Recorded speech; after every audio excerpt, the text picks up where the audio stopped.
The magic നോവലിലേക്ക് ഏവർക്കും സ്വാഗതം. ഒരു സന്തോഷ വാർത്തയുണ്ട്. നമ്മളുടെ ഫാമിലി ഇന്നലെ 1K ആയിരിക്കുകയാണ്. എൻ്റെ എല്ലാ സബ്സ്ക്രൈബേഴ്സിനും വ്യൂസിനും ആയുസ്സും ആരോഗ്യവും സന്തോഷവും സമാധാനവും സമ്പൽ സമൃദ്ധിയും നൽകി ദൈവം തമ്പുരാൻ അനുഗ്രഹിക്കട്ടെ എന്ന് ആത്മാർത്ഥമായിട്ട് ഞാൻ പ്രാർത്ഥിക്കുകയാണ്. Thank you. സുധാകർ മംഗളോദയത്തിൻ്റെ അമ്മ വീട് പാർട്ട് 8. ഒരാളെ കാണുമ്പോഴേ അയാൾ ശരിയല്ലെന്ന് പ്രവചിക്കുന്നതാണ് മോളെ ശരിയല്ലാത്തത്. മുഖലക്ഷണം വെച്ച് നമുക്ക് ആരെ അളക്കാൻ കഴിയില്ല. പെട്ടെന്ന് സുലോചന പ്രതികരിച്ചു. അതുമാത്രം തെറ്റ്. ധാരാളം ആളുകളെ മനസ്സിലാക്കി കഴിയുമ്പോൾ നമുക്ക് ഓരോരുത്തരുടെയും മുഖലക്ഷണം പിടികിട്ടുമമ്മ. അമ്മ ഒരു പാവമാണെന്ന് ആദ്യം കണ്ടപ്പോഴേ സുലോചനയ്ക്ക് മനസ്സിലായി. അതുപോലെ ഇവിടുത്തെ കുശുമ്പി ചാച്ചിയെ കണ്ടപ്പോഴും. പത്രങ്ങളിൽ കൊലപാതകികളുടെയും ഗുണ്ടകളുടെയും പടം അടിച്ചു വരുമ്പോൾ നമുക്ക് മനസ്സിലാവാറില്ലേ അവർ അതും അതിനപ്പുറവും ചെയ്യുമെന്ന്. എന്നാലും ചില മുഖങ്ങൾ കാണുമ്പോൾ ഉള്ളിലെ കള്ളത്തരം കണ്ടുപിടിക്കാൻ നമുക്ക് പറ്റത്തില്ല. അവിടെ നമ്മൾ ചതിക്കപ്പെടണതും നേരല്ലേ അമ്മ? പാതി സമ്മതിക്കുന്ന ഭാവത്തിൽ ടീച്ചർ ഒന്ന് പുഞ്ചിരിച്ചു. എന്നിട്ട് പറഞ്ഞു, പക്ഷേ എൻ്റെ മരുമകൾ ശ്രുതിയോടൊപ്പം ഇവിടെ വന്നിരിക്കണത് ആ കുട്ടിയുടെ കൂടെ ജോലി ചെയ്യുന്നൊരു ഡോക്ടറാണ്. ശ്രുതിയുടെ അച്ഛൻ്റെ സ്നേഹിതൻ്റെ മകൻ. അദ്ദേഹത്തെ സൽക്കരിക്കാനാ ഇപ്പോൾ നമ്മൾ ഈ വിഭവങ്ങളൊക്കെ ഉണ്ടാക്കിയത്. അയ്യോ, അവനെ സൽക്കരിക്കണോ അമ്മ? അതിഥി സൽക്കാരം നമ്മുടെ മര്യാദയല്ലേ സുലു? എന്തോ പറയാനാഞ്ഞ സുലോചന പെട്ടെന്ന് അത് വേണ്ടെന്ന് വെച്ചു. ഇല്ലമ്മ, ഞാനൊന്നും പറയുന്നില്ല. അമ്മച്ചിക്ക് അത് രസിക്കത്തില്ല. ഒന്നുകിൽ അമ്മയെന്ന് ഉറപ്പിക്കുക, ടീച്ചർ പുച്ചിരിച്ചു. ഇല്ലെങ്കിൽ അമ്മച്ചിന്ന്. അമ്മ എന്ന് വിളിക്കട്ടെ ഞാൻ. സുലോചനയുടെ മുഖത്ത് സന്തോഷം വിങ്ങി.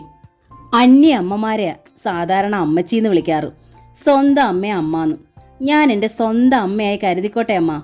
പരിചയമില്ലാതെ കേൾക്കുമ്പോൾ എൻ്റെ സ്വന്തം അമ്മയാന്ന് വിചാരിച്ചോളൂല്ലോ. നിനക്കിഷ്ടമുള്ളത് എന്താച്ചാ വിളിച്ചോളൂ. എങ്കിൽ ഞാൻ അമ്മാന്ന് തന്നെ വിളിക്കത്തോളൂ. സ്വന്തമെന്ന് പറയാൻ എനിക്ക് ആരുമില്ലാഞ്ഞിട്ടാ അമ്മ. അനിയത്തിമാരുണ്ടെങ്കിലും വല്ലപ്പോഴും കാശ് വിരിക്കാനെ കൊണ്ട് മാത്രമാ അവളുമാരെൻ്റെ അടുത്ത് വരുത്തുള്ളൂ. സാരമില്ല സുനു. ടീച്ചർ ആ ചുമലിൽ തട്ടി. അപ്പോഴേക്കും ഗിരിജ ഓടിപ്പിടഞ്ഞ് കിച്ചൻ്റെ വാതുക്കലെത്തി. എല്ലാം റെഡിയായോ സുലോചന?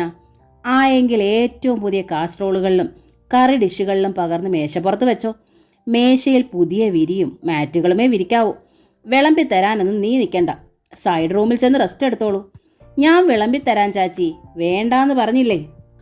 എങ്കിൽ പിന്നെ എനിക്കെന്തിനാ ഇപ്പോൾ റെസ്റ്റ്? ഞാനല്ലേ ഇതൊന്നും ഉണ്ടാക്കിയത്? ഈ അമ്മയല്ലയോ? ഡൈനിങ്ങിൽ ഞാൻ നിൽക്കണത് ഇഷ്ടമാവില്ലെങ്കിൽ ഹാളിൽ ചെന്നിരുന്ന് TV കണ്ടോട്ടോ. റെസ്റ്റ് ഉള്ളപ്പോൾ ഹാളിലൊന്നും വന്നിരിക്കേണ്ട സുലോചന. ശ്രുതിയുടെ അച്ഛനത് ഇഷ്ടമാവില്ല. ഡൈനിങ്ങിലും ഡ്രോയിങ്ങിലും അല്ലേ TV ഉള്ളൂ. ആ രണ്ടിടത്തും പറ്റത്തില്ലെങ്കിൽ നിങ്ങളുടെ ആരുടെങ്കിലും ബെഡ്റൂമിൽ ചെന്നിരിക്കട്ടോ. ഞാൻ ജോലി കഴിഞ്ഞാൽ 1 മണിക്കൂറെങ്കിലും എനിക്ക് TV കാണണം. അപ്പോഴത്തേനും ഉറക്കം വരും. പിന്നെ 1 മണിക്കൂർ ഉറക്കം. അത് കഴിഞ്ഞേ ടീപ്പാൻ സ്റ്റൗവിൽ വെക്കത്തോളൂ. ആ വർത്താനം കേട്ട് ദേഷ്യം താങ്ങാനാവാതെ ഗിരിജയുടെ മുഖം വക്രിച്ചു. എങ്കിലെവിടെയാച്ചാ ചെന്നിരിക്കെ, അല്ലാതെ എന്താ പറയുക? വെട്ടിത്തിരിഞ്ഞവർ പുറത്തേക്ക് പോയി. എങ്കിൽ ഞാനും പോവാ സുലു, ടീച്ചർ പറഞ്ഞു. ഗസ്റ്റ് വരുമ്പം അസൗകര്യം ആകണ്ട. സുലോചന പക്ഷെ വിട്ടുകൊടുത്തില്ല. സ്വന്തം മുറിയിൽ ചെന്ന് ഉടുത്തിരുന്ന സാരി മാറ്റി ഏറ്റവും ഭംഗിയുള്ളൊരു ചുരിദാർ എടുത്ത് അണിഞ്ഞു. ഡൈനിങ്ങിൽ നിന്ന് ഗസ്റ്റിൻ്റെ ശബ്ദം കേട്ടതും അവൾ തിടുക്കത്തിൽ തിരിച്ചെത്തി. ചാച്ചി, ആ കാളൻ ഇടത്തരം കാസ്ട്രോളിലാണ് കേട്ടോ. അവിയൽ കറി ഡിഷിലും പപ്പട ആ ചുവന്ന എയർടൈറ്റ് ഡബ്ബായിൽ, പായസം ആ ഹോട്ട് പോട്ടിലും. അതെങ്ങനെയുണ്ടെന്ന് ഒന്ന് പറയണേ. ആ ചെറിയ കറുത്ത ഡിഷിൽ വെച്ചിരിക്കുന്ന പുളിയുടെ പേരാണ് തറവാട്ട് പുളി. ചീഫ് ഗസ്റ്റ് എങ്ങാൻ അതെന്താണെന്ന് ചോദിച്ചാ പറഞ്ഞു കൊടുക്കാനെ കൊണ്ട് പറഞ്ഞു തരണതാ കേട്ടോ ഞാൻ. അതൊരു വടക്കൻ മേക്ക. തൃശ്ശൂരും പാലക്കാട്ടുമൊക്കെയുള്ള തറവാട്ടുകാർ കഴിക്കണ പുളി. തിരുവനന്തപുരത്തുകാരത് കേട്ടിട്ട് പോലും ഉണ്ടാകത്തില്ല. ആ അവസാന വാചകങ്ങൾ കേട്ട് ഡോക്ടർ സുജിത്ത് അത്ഭുതത്തിൽ രാജസുലോചനയുടെ നേർക്കൊന്ന് കണ്ണെറിഞ്ഞു. ആ തക്കത്തിന് അവൾ കണ്ണുകൊണ്ടൊരു പ്രത്യേക അഭ്യാസം കാണിച്ചു. അത് കണ്ടതും സുജിത്ത് ഉച്ചത്തിൽ പൊട്ടിച്ചിരിച്ചു. എന്നിട്ട് ശ്രുതിയോട് പറഞ്ഞു, നിങ്ങളുടെ ചീഫ് കുക്ക് വെരി സ്മാർട്ട്. കാണാനും വാചകമടിക്കാനും മാത്രമല്ല, നല്ല സൂപ്പർ ഫുഡ്, മോസ്റ്റ് ഡിലീഷ്യസ്. പിന്നെ ശ്രുതിയുടെ അച്ഛനായ ദാമോദരൻ നമ്പൂതിരിപ്പാടിനെ നോക്കി. ശരിയല്ലേ എങ്കിൽ? നമ്പൂതിരിപ്പാട് തലയാട്ടി. എല്ലാം ഒന്നും രുചിക്കാൻ എനിക്ക് അനുവാദമില്ല. എന്നാലും നാവിൽ വെച്ചതൊക്കെ നമ്പർ 1. താങ്ക് യു ഡോക്ടർ സാറേ. കിച്ചൻ വാതിൽ ചാരി നിന്ന് രാജസുലോചന കുഴഞ്ഞു. ഡോക്ടർ പറഞ്ഞപ്പോഴെങ്കിലും ഇവിടെ ഉള്ളവർക്കൊരു നല്ല വാക്ക് പറയാൻ തോന്നിയല്ലോ. ദേഷ്യം കൊണ്ട് ശ്രുതിയുടെ കണ്ണുകൾ കലങ്ങി. കൺകോണാൽ അവൾ അമ്മയെ ഒന്ന് ശ്രദ്ധിച്ചു. മകളുടെ 10 ഇരട്ടി അസ്വസ്ഥതയായിരുന്നു ഗിരിജാന്തരത്തിനതിൻ്റെ മുഖത്ത്. അതിഥിയുടെ മുന്നിൽ വെച്ച് ഒരു തരത്തിലും പ്രതികരിക്കാനാവാതെ വീർപ്പ് മുട്ടുകയായിരുന്നു അവർ. നല്ല വാക്ക് പറയാൻ ഞാൻ ആദ്യമായല്ലേ കുട്ടി നീ ഉണ്ടാക്കുന്ന ആഹാരം കഴിക്കണത്? ദാമോദരൻ നമ്പൂതിരിപ്പാട് സുലോചനയോട് ചോദിച്ചു. 2 ആഴ്ചയായി ഇവിടെ ഹോട്ടലിൽ നിന്നുള്ള പാഴ്സൽ ഫുഡല്ലേ വിളമ്പിയിരുന്നത്. നീ ഇത്ര നന്നായി വെജിറ്റേറിയൻ ഫുഡ് ഉണ്ടാക്കുമെന്ന് അറിഞ്ഞിരുന്നെങ്കിൽ ഞാൻ ആ മണ്ടത്തരത്തിന് സമ്മതിക്കുമോ? പാലക്കാട്ടെ ഇല്ലത്തുനിന്ന് പോന്ന ശേഷം ഇത്ര നല്ല അവിയലും കാളനും ഒന്നും ഞാൻ കൂട്ടിയിട്ടില്ല. ഗുരുവായൂരപ്പനാണ് സത്യം, ശ്രീ പത്മനാഭനാണ് സത്യം. ഈ തറവാട്ടുപുളി ഒന്നു മാത്രം മതി മൂക്കുമുട്ട ചോറുണ്ണൻ. ശരി അങ്കിൾ, സുജിത്ത് പിന്തുണച്ചു. സത്യം പറഞ്ഞാൽ ഞാൻ നോൺ വെജിൻ്റെ ആളാ. എന്നാലും ദിവസവും അതായാൽ ആഹാരത്തിന് രുചിയില്ലാതാവും. അപ്പോഴാ ഫ്രണ്ട്സിൻ്റെയും റിലേറ്റീവ്സിൻ്റെയും വീടുകളിൽ ഗസ്റ്റായി കിടക്കുക. ഹോംലി വെജിറ്റേറിയൻ ഫുഡിനോട് എനിക്ക് ക്രേസാണ്. നോൺ വെജ് വിളമ്പണ നല്ല ഹോട്ടലുകൾ ഇവിടെ ഉണ്ട്. പക്ഷേ തിരുവനന്തപുരത്തെ ഒരു വെജിറ്റേറിയൻ ഹോട്ടലിലും ഇത്ര നല്ല കാളനും അവിയലും കിട്ടില്ല. ഇവിടെ വെജിറ്റേറിയൻ എന്ന തമിഴ് വെജിറ്റേറിയൻ ഡിഷസാണ്. മലയാളിക്ക് ഒരു ഗ്രേറ്റ് ഹെറിഡിറ്റി ഉണ്ടെന്നുള്ള കാര്യം പലരും ഓർക്കാറില്ല. ഈ പുളി തന്നെ നോക്ക്, എന്ത് പുളിയാ! തറവാട്ട് പുളി, നമ്പൂതിരിപ്പാട് പറഞ്ഞു കൊടുത്തു. ആ തറവാട്ട് പുളി, സുജിത്ത് ഏറ്റു പറഞ്ഞു. എന്താ ഇതിൻ്റെ ടേസ്റ്റ്! ട്രെമൻഡൻസ്! തല വേദനിക്കുന്നത് പോലെ ശ്രുതി പെട്ടെന്ന് കൈത്തലം വിടർത്തി നെറ്റിയോട് അമർത്തി പിടിച്ചു. സുജിത്ത് അരികിലിരിക്കുന്നത് കൊണ്ട് അവൾക്ക് മേശയ്ക്കരികിൽ നിന്ന് എഴുന്നേറ്റ് പോവാനും വയ്യാതായിരിക്കുന്നു. സുജിത്തോ ദാമോദരൻ നമ്പൂതിരിപ്പാടോ പക്ഷേ അതൊന്നും ശ്രദ്ധിക്കുന്നതേ ഉണ്ടായിരുന്നില്ല. ശ്രുതി എൻ്റെ അടുത്ത് പറഞ്ഞത് ഇവിടുത്തെ കുക്ക് നോൺ വെജിൻ്റെ എക്സ്പേർട്ടാണെന്നാ. വെജ് ഉണ്ടാക്കണത് നന്നാവില്ല എന്നും പറഞ്ഞിരുന്നു. അതുകൊണ്ട് വരാൻ ഞാനൊന്ന് മടിച്ചതുമാ. എന്നിട്ട് ശ്രുതിയുടെ കമ്പനിക്ക് മാത്രമായാ പോണത്. പക്ഷെ ഞാൻ വന്നില്ലായിരുന്നെങ്കിൽ ഇതൊരു മഹാനഷ്ടമായേനെ. സുജിത്ത് രാജസുലോചനെ നോക്കി പുഞ്ചിരിച്ചു. എന്നിട്ട് അറിയിച്ചു, ഇനി ഞാൻ ഇടയ്ക്കിടെ വന്നോളാം. എനിക്കിഷ്ടമുള്ള വേറൊരു ഐറ്റം ഉണ്ട്, ഓലൻ. അടുത്ത തവണ വരുമ്പോൾ അതുണ്ടാക്കണം. സുലോചനയുടെ പുഞ്ചിരിക്ക് പക്ഷെ മുൻപത്തത്ര തിളക്കം ഉണ്ടായിരുന്നില്ല. അഭിനന്ദനങ്ങൾ സന്തോഷമുളവാക്കുന്നതാണെങ്കിലും അതിൻ്റെ യഥാർത്ഥ അവകാശി സുമംഗല ടീച്ചറാണെന്ന് അവൾക്കറിയാമായിരുന്നു. മാത്രമല്ല ഓലൻ എന്ന കറിയെക്കുറിച്ച് ആദ്യം കേൾക്കുകയുമായിരുന്നു. തറവാട്ടുപുളി എന്ന പേര് തന്നെ കഷ്ടപ്പെട്ടാണ് സുലോചന മനഃപ്പാടമാക്കിയത്. ഗിരിജ എൻ്റെ അടുത്ത് പറഞ്ഞത് കിച്ചണിൽ വന്നിരിക്കുന്നത് അവളുടെ അത്ര പ്രായമുള്ളൊരു സ്ത്രീയാണെന്നായിരുന്നു. സുജിത്ത് നിർത്തിയെടുത്തുനിന്ന് ദാമോദരൻ നമ്പൂതിരിപ്പാട് ആരംഭിച്ചു. നേരിൽ കണ്ടപ്പോഴോ ഒരു ചെറിയ പെൺകുട്ടി. മുന്നൂനേക്കാൾ പ്രായം ഉണ്ടായച്ചാലും ഗിരിജയുടെ അത്രയൊന്നും ഇല്ലാന്ന് ഉറപ്പ്. കത്തുന്നൊരു നോട്ടം അയച്ചു ഗിരിജ നമ്പൂതിരിയുടെ നേർക്ക്. അതേറ്റ് വല്ലാതെ ചൂളിപ്പോയി ദാമോദരൻ നമ്പൂതിരി. അതോടെ സുലോചനയെ നോക്കി പുച്ഛത്തിൽ ചിറി കൂട്ടിയവർ. പ്രായം കുറച്ച് തോന്നിക്കുന്നതേ പുതിയ തരം ചുരിദാറുമൊക്കെ കുത്തിക്കയറ്റി 4-5 കോട്ട് മേക്കപ്പ് ഇട്ട് വന്നിട്ടാ. ഉടൻ സുലോചന അതിൽ കയറി പിടിച്ചു. മേക്കപ്പിൻ്റെ കാര്യം പറയല്ലേ ചാച്ചി. ചാച്ചിയുടെ പകുതി മേക്കപ്പ് ഇല്ല കേട്ടോ എനിക്ക്.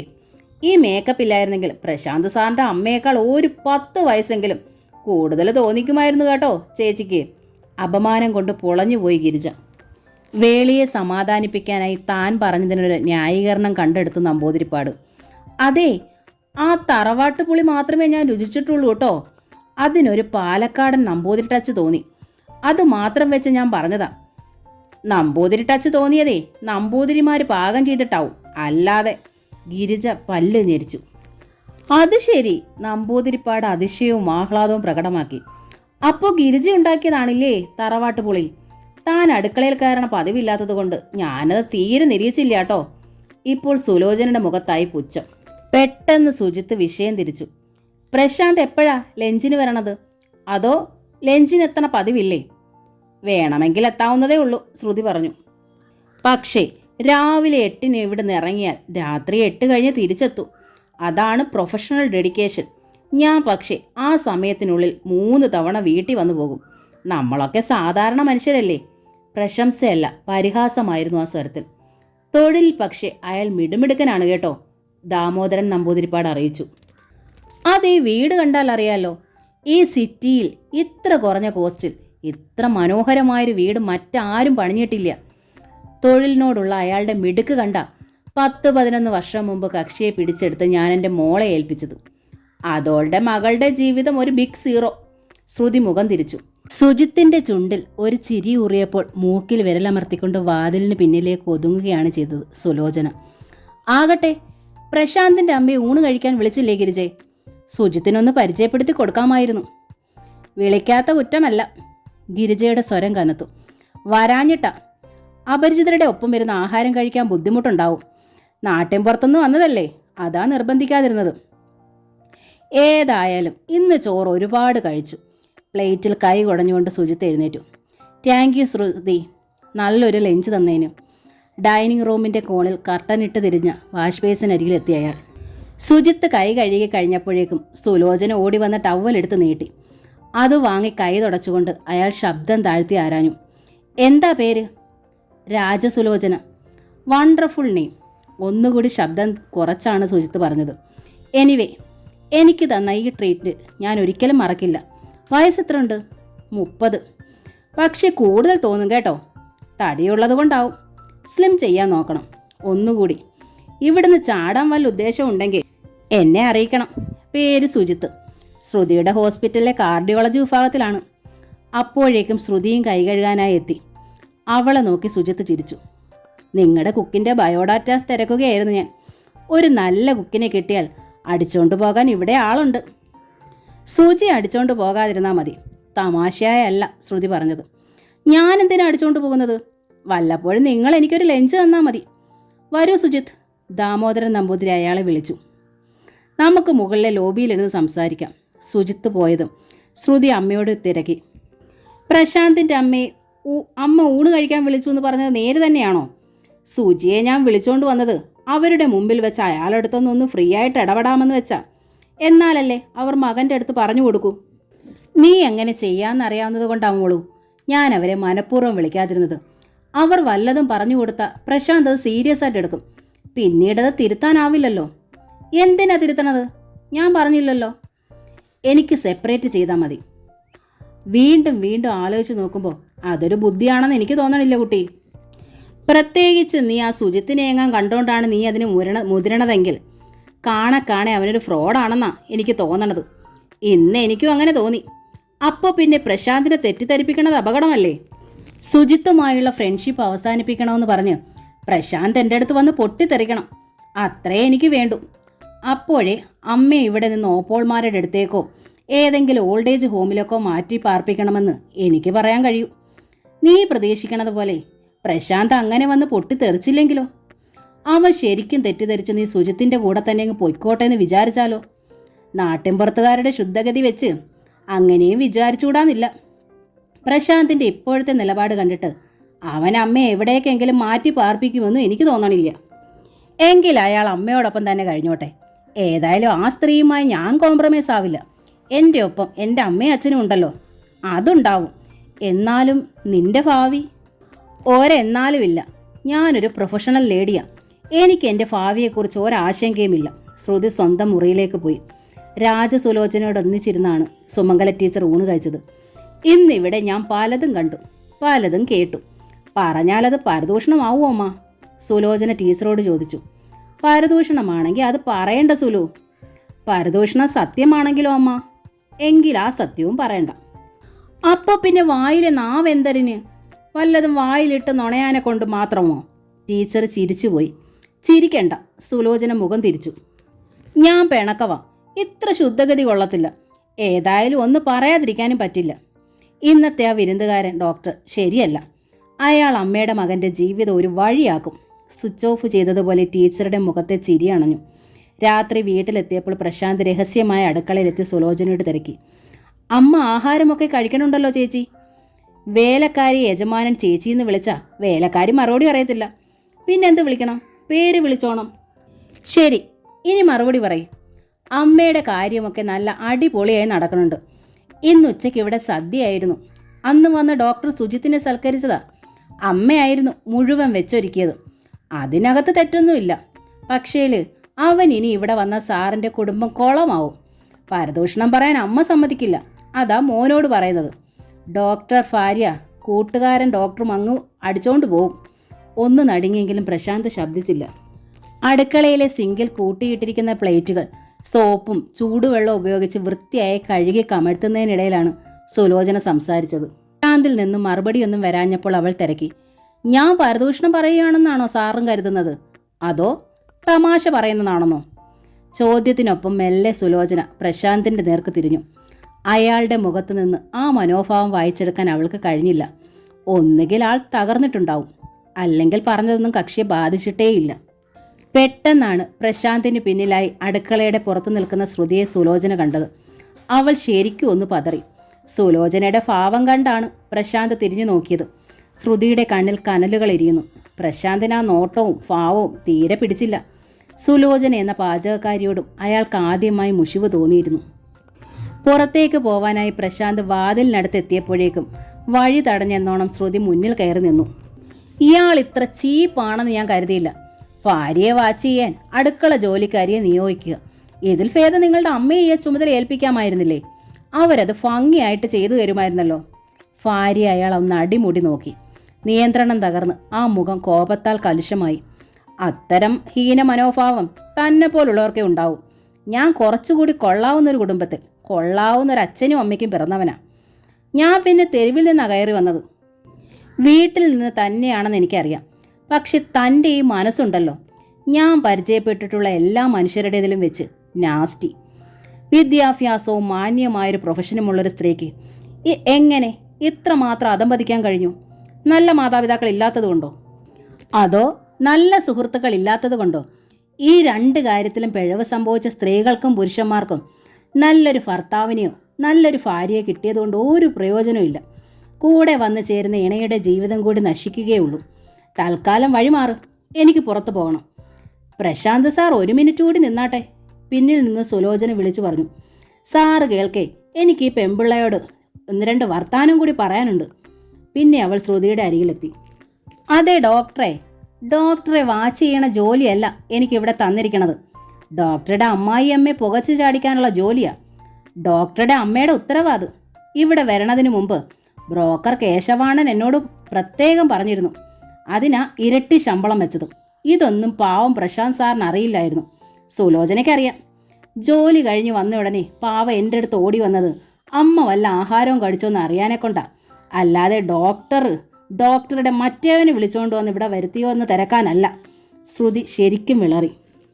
സുലോചനയെ അടിച്ചു തകർക്കാനുള്ള രോഷം അവൾക്കുണ്ടായിരുന്നു. പക്ഷെ നിന്നിടത്ത് നിന്ന് അനങ്ങാനുള്ള ശേഷിയില്ലായിരുന്നു. പ്രശാന്ത് സാർ തിരക്കിയില്ലെങ്കിലും ഞാൻ അല്പം മരുന്നിനുള്ള വക അങ്ങോട്ട് പറഞ്ഞു കൊടുത്തു. കേട്ടാ? അതായത് ഡോക്ടറുടെ ആ മറ്റേവൻ ഇനി ഇവിടെ വന്നാൽ നിങ്ങൾ അവൻ്റെ ഒപ്പം പോകുമെന്നു. കുടുംബജീവിതം കിട്ടാത്തവളാ സുലോചന.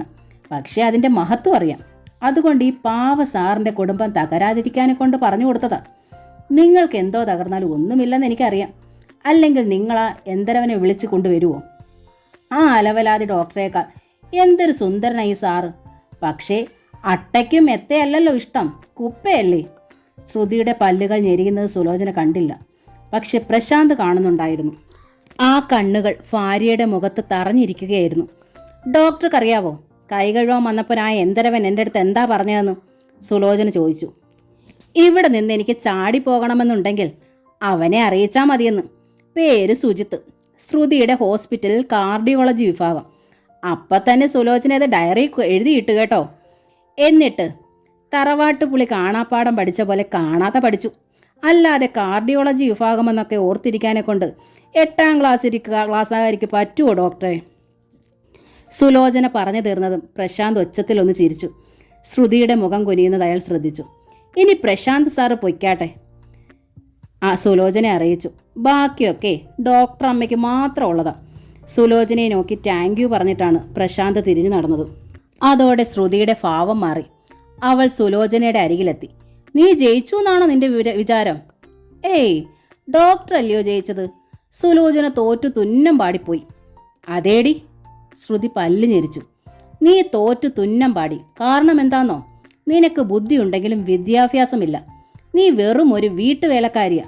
ഞാനൊരു ഡോക്ടറും വീട്ടുവേലക്കാരിയും തമ്മിൽ എന്തുവാ ഡോക്ടറെ ഇത്ര വ്യത്യാസം? നിങ്ങളുടേത് ഒരു പണി, എൻ്റേത് ഒരു പണി. 2 പേർക്ക് ശമ്പളവും കിട്ടും. നിങ്ങൾ വിചാരിച്ചാൽ ഒരു കുഞ്ഞറിയാതെ ഒരാളെ കൊല്ലാൻ പറ്റും. ഞങ്ങൾ വിചാരിച്ചാൽ അത് പറ്റത്തില്ല. അല്ലേൽ വല്ല നഞ്ചും കലക്കണം. ജീവൻ രക്ഷിക്കുന്ന പുണ്യം നിങ്ങൾക്ക് കിട്ടും. അന്നം കൊടുക്കുന്ന പുണ്യം ഞങ്ങൾക്കും.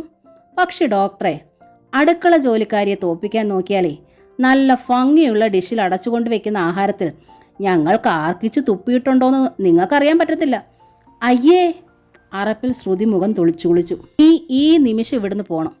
ഞാൻ പോലീസിൽ കംപ്ലൈൻറ്റ് ചെയ്യും. ഡോക്ടർ ചെയ്താട്ടെ. ഞാൻ ഇവിടെ വന്ന ദിവസമേ ഒരു കാഴ്ച കണ്ടായിരുന്നു. ആ എന്തരവനെയും കൊണ്ട് ഡോക്ടർ ഇവിടെ ആദ്യമായി വന്നപ്പം കാറിൽ നിന്നിറങ്ങിയ ഡോക്ടറുടെ കവളിൽ അവൻ തലോടണത് കിച്ചൻ്റെ കിഴക്കേ ജനലിലൂടെയാണ് ഞാൻ കണ്ടത്.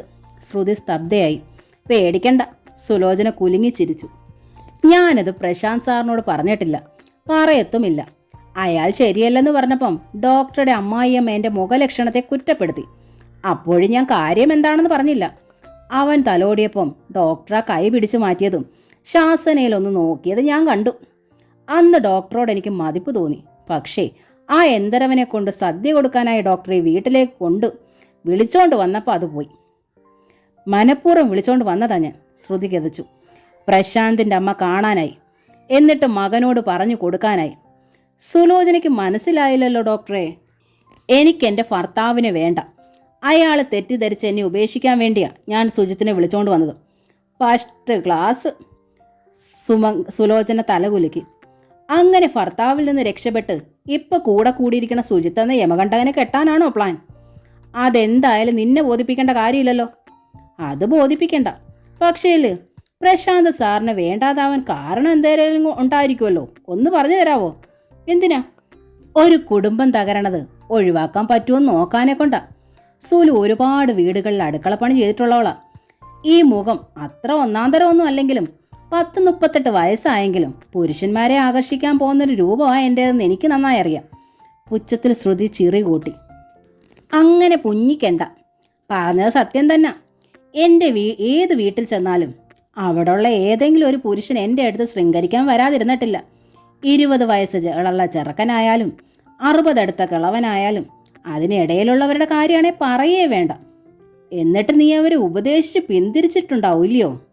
ഉപദേശിച്ച ആരാ ഈ നാട്ടിൽ പിന്തിരിയുന്നവര്? ഒഴിഞ്ഞു മാറാൻ നോക്കും. നിവർത്തികേടായ നല്ല 4 വർത്താനം പറഞ്ഞിട്ട് ആ വീട് വിടും. വേശ്യയുടെ ചാരിത്ര പ്രസംഗം ഒന്ന് കേട്ടിട്ടേ ഉള്ളൂ. വേശ്യെന്ന് പറഞ്ഞ വിളിക്കല്ലേ ഡോക്ടറെ? എൻ്റെ കൈ ചൊറിയണുണ്ട്. കൈ ചൊറിയണത് കാശ് കിട്ടാനാവും, അല്ല കൈ വലിച്ചൊന്ന് തരാനാ. അടികൊണ്ടതുപോലെയായ ശ്രുതിയുടെ മുഖം. സുലോചന ചിരിച്ചു. പറഞ്ഞു വന്നത് മറ്റൊന്നാ. ഈ വീട്ടിൽ വന്നതും എനിക്ക് ഇവിടുന്ന് പോവണ്ടെന്നായി. കാരണം ഡോക്ടറല്ല, ഡോക്ടറുടെ ഭർത്താവായ മാന്യനായ ഒരു പുരുഷനെ ഞാൻ ആദ്യം കാണുക. എന്നിട്ടും ഡോക്ടർക്ക് അയാളെ വേണ്ട. അതിൻ്റെ കാരണവും ഞാൻ പറയാം. വ്യഭിചാരവാസനയുള്ള പെണ്ണുങ്ങൾക്ക് മാന്യന്മാരായ പുരുഷന്മാരെ പിടിക്കത്തില്ല. എടി! ശ്രുതി കണ്ണുരുട്ടി. ഉരുളയ്ക്കുപ്പേരി പോലെയായിരുന്നു സുലോചനയുടെ തിരിച്ചടി. പോടി! ശ്രുതി വീണ്ടും നടുങ്ങി. അവളുടെ വലത് കരം നെഞ്ചോടമർന്നു. ഒരു കുടുംബമുണ്ടാക്കാനായി ഒരുപാട് സ്വപ്നം കണ്ടവളായി സുലോചന തുടർന്നു. കുടില് പോലൊരു വീട് മതി. അവിടെ സ്നേഹമുള്ളൊരു പുരുഷൻ വേണം. ഓമനിക്കാനൊരു കുഞ്ഞും. ഒരു ജന്മം മുഴുവൻ കഷ്ടപ്പെടാൻ തയ്യാറാ. ഞാനത് കുറേ പുരുഷന്മാരോട് പറഞ്ഞു നോക്കി. കുറച്ച് നാൾ ഭാര്യയായി വെച്ചോണ്ടിരിക്കാൻ തയ്യാറായിരുന്നു പലരും. സുലോചനയ്ക്ക് ആ ടെമ്പററി വേക്കൻസിയിൽ വലിയ താല്പര്യമില്ലായിരുന്നു. അതുകൊണ്ട് ഇപ്പോഴും വലിയ വലിയ വീടുകളിൽ വെപ്പുകാരി ആയി തുടരുക. ഡോക്ടർക്ക് പക്ഷേൽ പൊന്നുംകുടം പോലൊരു പുരുഷനെ കിട്ടിയിട്ടും വേണ്ട. സാരമില്ല, കൊള്ളാവുന്നൊരു പെങ്കൊച്ചിനെ അതിനും കിട്ടുവന്നേ. 30-35 വയസ്സായതല്ലേ ഉള്ളൂ. കൊള്ളാവുന്നൊരു പെങ്കൊച്ചല്ലേ നീ വേണമല്ലോ എടുത്തോ. പൊന്നുംകുടമല്ലേ, കുടുംബജീവിത സ്വപ്നം കാണുന്നവളുമല്ലേ, നന്നായി ചേരും. കളിയാക്കോ അല്ലയോ? ഡോക്ടറെ പോലെ കാണുന്നവരോടെല്ലാം കമ്പനി കൂടാൻ സുലോചനയ്ക്ക് പറ്റത്തില്ല ഡോക്ടറെ. എൻ്റെ കുഞ്ഞനിയനെ പോലെയോ മോനെ പോലെയൊക്കെയാണ് ഞാൻ ഈ സാറിനെ കാണുന്നത്. അതിൻ്റെ അമ്മ എൻ്റെ സ്വന്തം അമ്മയാണ്. പറഞ്ഞിരിക്കട്ടെ, ഇനി മേലാൽ ഇത്തരം വർത്താനം പറഞ്ഞേക്കരുത്. ഡോക്ടർ ആരോടാന്ന് വെച്ചാൽ ശൃംഗരിച്ചോ, ആരുടെ കൂടെയാന്ന് വെച്ചാൽ പോയി പുറത്തോ. സുലോചന കമാന്ന് മിണ്ടത്തില്ല. ഡോക്ടറാണ് പോലും, നമ്പൂതിരിയാണ് പോലും. 2 കൂട്ടർക്കും നാണക്കേടായി ജന്മം. ഓട വെള്ളത്തേക്കാൾ നാറുന്ന നാക്കും. പുഴുത്തു പോവും ഇത്. അയ്യോ, ശപിക്കല്ലേ. അബദ്ധത്തിൽ ഫലിച്ചാലോ? പരിഹാസത്തിൽ ശ്രുതി തൊഴുതു. ഫലിക്കും, ഉറപ്പാ. സുലോചന പല്ല് ഞെരിച്ചു. ഒരു തെറ്റും ചെയ്യാത്ത 2 കുഞ്ഞുങ്ങൾക്ക് പറ്റാൻ പോണ ആപർത്തോർക്കുമ്പോൾ അതുങ്ങളുടെ ഭാവി നശിക്കുമല്ലോ എന്ന് ഓർക്കുമ്പോൾ നെഞ്ചു പൊട്ടിപ്പോവും. പ്രാവുവാ ഞാൻ. ഒരു കാലത്തും ഗുണം പിടിക്കത്തില്ല. പറ്റുമെങ്കിൽ ഡോക്ടർ ഒന്നുകൂടി ഒന്ന് ആലോചിക്കും. സുലോചനയ്ക്ക് വേണ്ടിയല്ല, ഡോക്ടർക്ക് വേണ്ടി തന്നെ. ഈ പ്രായം എന്നും ഇതേപടി നിൽക്കത്തില്ല. ഈ തൊലിയുടെ തിളക്കമൊക്കെ പോകും. ചുറ്റുമുള്ളവർക്ക് ഇപ്പം തന്നെ തോന്നുന്ന ഇഷ്ടക്കേടാവാൻ അധിക നേരമൊന്നും വേണ്ട ഡോക്ടറെ. MBBSും പിന്നെ എന്തൊക്കെയോ കൂടി പഠിച്ച ഡോക്ടർക്ക് 8ാം ക്ലാസ്സുകാരിയെ ഞാനിത് പറഞ്ഞു തരേണ്ടി വരുന്നത്. ഡോക്ടർ പഠിച്ച ക്ലാസ്സുകളിലൊന്നും മനുഷ്യത്വത്തിൻ്റെ പാഠങ്ങളില്ലായിരുന്നത് കൊണ്ടാ. പോട്ടെ, വെറുതെ ഞാൻ കുറെ വായിട്ടലച്ചു, ക്ഷമിച്ചാട്ടെ. അവൾ അടുക്കളയിലേക്ക് തിരിഞ്ഞു. നിക്ക് സുലോചന, ശ്രുതി അറിയിച്ചു. ആ സ്വരത്തിന് മുൻപില്ലാത്ത മാർദ്ദവും വന്നു. പറ്റുമെങ്കിൽ ഒന്നുകൂടെ ഒന്ന് ആലോചിക്കാൻ സുലോചന പറഞ്ഞില്ലേ? ഞാൻ ആലോചിക്കാം. സുലോചനയുടെ പൊന്നും കുടത്തിനോട് സുലോചനയ്ക്ക് ഒരു കാര്യം പറയാൻ പറ്റുമെങ്കിൽ. സുലോചന തിരിഞ്ഞു നിന്നു. ആ കണ്ണുകൾ വിടർന്നു. എന്തോവാ ഡോക്ടറെ സുലോചന പറയേണ്ടത്? ഇവിടെ കൊണ്ടുവന്ന് നിർത്തിയിരിക്കുന്ന അമ്മയെ ഏതെങ്കിലും ഓൾഡ് ഏജ് ഹോമിലേക്കോ അല്ലെങ്കിൽ ഓപ്പോൾമാരുടെ എങ്കിലും അടുത്തേക്കോ അയക്കാൻ പറഞ്ഞാൽ മാത്രം പോരാ, പറഞ്ഞ് സമ്മതിപ്പിക്കുകയും വേണം. പറ്റുമോ? ശ്രുതി മുഖത്തേക്ക് ഒരാട്ട് കൊടുത്തിട്ട് സുലോചന തിരിഞ്ഞു നടന്നു. ശ്രുതിയുടെ മുഖം അടിയേറ്റതുപോലെ ചുമന്നു. ശക്തിയിലൊന്ന് നിശ്വാസം അയച്ചിട്ട് അവൾ വെട്ടിത്തിരിഞ്ഞു. മുന്നിൽ സുമംഗല ടീച്ചറെ കണ്ടപ്പോൾ ശ്രുതി വീണ്ടും ഒന്ന് പകച്ചു. അടുത്ത നിമിഷം ആ മുഖം ചുളിഞ്ഞു. പിന്നിൽ വന്ന് ഒളിഞ്ഞു കേൾക്കുകയായിരുന്നു അല്ലേ? എന്തൊരു വൃത്തികെട്ട സ്വഭാവം. അല്ല മോളെ, ടീച്ചർ സ്വരം താഴ്ത്തി. എൻ്റെ ആ പക്ഷിക്കുഞ്ഞിനെ കൂട്ടിലാക്കി ഞാൻ പുറത്ത് തൂക്കിയിട്ടിരിക്കുക. രാത്രി ആയില്ലേ, അതിനെ അകത്തേക്ക് കൊണ്ടുപോകാൻ വന്നതാ. ബെഡ്റൂമിലൊക്കെ കിളിക്കാഷ്ടമാവും. ഞാൻ വൃത്തിയാക്കിക്കോളാം മോളെ. അല്ലെങ്കിലും കിടക്കറ ഞാൻ 2 നേരം അടിച്ച് തുടച്ച് വൃത്തിയാക്കുന്നുണ്ട്. ഓപ്പോൾമാരുടെ അടുത്ത് പോയാൽ ഇതിൻ്റെയൊന്നും ആവശ്യം വരില്ലായിരുന്നു. ഇവിടെ ആച്ചാ ക്ലീനിങ്ങിനുള്ള സ്ത്രീ ആഴ്ചയിൽ ഒരിക്കലേ വരൂ. പോകരുതെന്ന പിടിവാശി കൊണ്ടല്ല കുട്ടി. അവരാരെങ്കിലും എന്നെ വിളിക്കണ്ടേ? ഉണ്ണി വിളിച്ചത് കൊണ്ട് മാത്രം ഞാൻ ഇങ്ങോട്ട് പോണത്. ഇവിടെ നിങ്ങൾക്കാർക്കും ഒരു അസൗകര്യം ഉണ്ടാക്കില്ല. ഒന്ന് നീട്ടി മൂളിയിട്ട് ശ്രുതി പുറത്തേക്ക് നടന്നു. ടീച്ചർ പിന്നിലെ വരാന്തയിലെത്തിയപ്പോൾ ഷീലു പഴം എന്ന ശാരികയുടെ ചിലപ്പ് കേട്ടു. നോക്കുമ്പോൾ രാജസുലോചനയുണ്ട് കൂടിനരികിൽ. അവൾ ശാരികയ്ക്ക് പഴം നീട്ടിക്കൊടുത്തു. ഷീലുവൊക്കെ പാലക്കാട്ടെ വീട്ടിലാ മോളെ. ഞാൻ രാജസുലോചനയാ. നീ എന്നെ സുലൂന്ന് വിളിച്ചാൽ മതി കേട്ടോ. വിളിക്ക് സുലു. ഓടി, ശാരിക പറഞ്ഞു. പുതിയൊരു പേര് പഠിച്ചെടുക്കാൻ അവൾക്ക് 1 മാസമെങ്കിലും വേണം സുലു, പിന്നിൽ നിന്ന് ടീച്ചർ അറിയിച്ചു. ആളെ തിരിച്ചറിയാനും സമയമെടുക്കും. അമ്മയ്ക്ക് ഞാൻ ചപ്പാത്തിയും കുറുമയും ഉണ്ടാക്കി വെച്ചിട്ടുണ്ട്. അത് കഴിച്ചിട്ടിനി റൂമിലേക്ക് പോയാൽ മതി, സുലോചന പറഞ്ഞു. എനിക്ക് കഴിക്കാനായി ഉണ്ണി ഏതോ ഹോട്ടലിൽ നിന്ന് ചൂടുള്ള ദോശയും വാങ്ങിച്ചുകൊണ്ട് വന്നിട്ടുണ്ട്. ഞാൻ പക്ഷേ രാത്രി ഒരു ഞാലിപ്പവും പഴം മാത്രമേ കഴിക്കൂ ഷീലു. വയസ്സായതല്ലേ, സൂക്ഷിച്ചില്ലേ അച്ഛാ, എപ്പോഴാ അസുഖം വരുന്നതെന്ന് പറയാനാവില്ലല്ലോ. ഹുക്കിൽ നിന്ന് സുലോചന കിളിക്കൂട് അഴിച്ചു കൊടുത്ത് ടീച്ചർ അതുമായി സ്വന്തം മുറിയിലേക്ക് നടന്നു. ഫോണും കാതോടമർത്തി ശ്രുതി കോറിഡോറിലുണ്ടായിരുന്നു. കിളിക്കൂടുമായി ടീച്ചർ ഒഴിഞ്ഞു മാറി സ്വന്തം അറയിലേക്ക് പോയി. ശ്രുതിക്ക് വന്ന കോൾ സുജിത്തിൻ്റെതായിരുന്നു. 2 വട്ടം മുഴുവൻ ബെൽ പൂർത്തിയാക്കിയിട്ടും എടുക്കാതെ 3ാം വട്ടമാണ് അവൾ അറ്റൻഡ് ചെയ്തത്. എവിടായിരുന്നു ഇയാൾ ഇതുവരെ? സുജിത്തിൻ്റെ സ്വരത്തിൽ നീരസം. ഞാനൊരു ജോലിയിലായിരുന്നു. എന്താ സുജിത്ത് ഈ സമയത്ത്? മുൻപും ഞാൻ രാത്രി വിളിക്കാറുണ്ടല്ലോ. ഇല്ലെന്ന് ഞാൻ പറഞ്ഞില്ലല്ലോ. എന്താ വിശേഷമെന്ന് തിരക്കിയത്. ഞാനിന്ന് ലഞ്ചിന് ഉണ്ടായിരുന്ന വിവരം പ്രശാന്ത് അറിഞ്ഞോ? വഴക്കിട്ടോ? അറിഞ്ഞോന്നൊന്നും അറിയില്ല. ഏതായാലും വഴക്കിടണ ശീലം ആ കക്ഷിക്കില്ലാന്നറിയാലോ. വഴക്കിട്ടില്ലെങ്കിൽ മുഖം വീർപ്പിച്ച് കാണും. അതാ തനിക്കൊരു മൂഡൗട്ടിൻ്റെ കാര്യം വേറെയാ. ഇയാൾ എന്തിനാ ആ രാജസുലോചനയുടെ അടുത്ത് ഇവിടുന്ന് പോവുകയാണെങ്കിൽ അറിയിക്കണമെന്നും പറഞ്ഞ് പേരും ബയോഡേറ്റാസൊക്കെ കൊടുത്തത്? എത്ര മോശമായിട്ട് അവൾ സുജിത്തെ നിന്നെക്കുറിച്ച് പറഞ്ഞതെന്നറിയാമോ? അയ്യേ, സുജിത്ത് അറപ്പ് ഭാവിച്ചു. അവൾ ഒരു ടൈപ്പാണെന്ന് തോന്നി. ആ വർത്തമാനം കേൾക്കാനായി അതും ഇതുമൊക്കെ ചോദിച്ചു. എൻ്റെ അമ്മയുടെ പ്രായമുള്ള അവൾ വയസ്സ് ചോദിച്ചവ പറഞ്ഞത് എത്രയാണെന്നറിയാമോ? 30. അയാൾ ചിരിച്ചു. ശ്രുതി ശബ്ദിച്ചില്ല. ഏതായാലും അവളൊരു പോക്ക് കേസാ. യങ്സ്റ്റേഴ്സിനോടാ ക്രേസ് എന്ന് തോന്നണു. ഇത്തിരി ദേഹപ്പൊലിമയുള്ള കൂട്ടത്തിലുമാ. തൻ്റെ പാവം പിടിച്ച പ്രശാന്തിനെ അവൾ കുപ്പിയിലിറക്കാതെ നോക്കണേ. ശ്വാസശബ്ദം പോലും ശ്രുതി നിയന്ത്രിച്ചു. എന്താടോ, കട്ട് ചെയ്തോ? സുജിത്ത് തിരക്കി. ഇല്ല. ഇനി ആ വിഷയം വിടാം. നമുക്ക് ഓൺലൈനിലേക്ക് വരാം. എന്നാ നമുക്ക് നമ്മൾ മാത്രമായൊന്ന് കൂടേണ്ടത്. 1.5 മാസമായി എന്നെ വെറുതെ ആശിപ്പിച്ച് പിന്നാലെ നടത്തുക. പ്രശാന്തിനെ ഒരു പാഠം പഠിപ്പിക്കാൻ വേണ്ടിയെങ്കിലും. ശ്രുതി പ്ലീസ്, നമുക്കൊരു 1 ഡേ ട്രിപ്പ് പ്ലാൻ ചെയ്യാം. 2 പേർക്കും ഒരു ചേഞ്ച്. നോ. ശ്രുതി കോൾ കട്ട് ചെയ്തു ഫോൺ ഓഫാക്കി. സ്റ്റെയർ കേസിൻ്റെ നേർക്ക് നടക്കുമ്പോൾ സുമംഗല ടീച്ചറുടെ മുറിയിൽ നിന്ന് പ്രശാന്തിൻ്റെ സ്വരം. കാറ്റിലിളകുന്ന ജാലകവിരിക്കിടയിലേക്ക് ശ്രുതി മുഖം അടുപ്പിച്ചു. അമ്മയ്ക്കും ആ മടിയിലിരിക്കുന്ന യദുവിനും അഭിമുഖമായി നിലത്ത് വിരിച്ച പായയിലിരുന്ന് തമ്പുരുമീട്ടി പ്രശാന്ത് പാടുകയാണ്.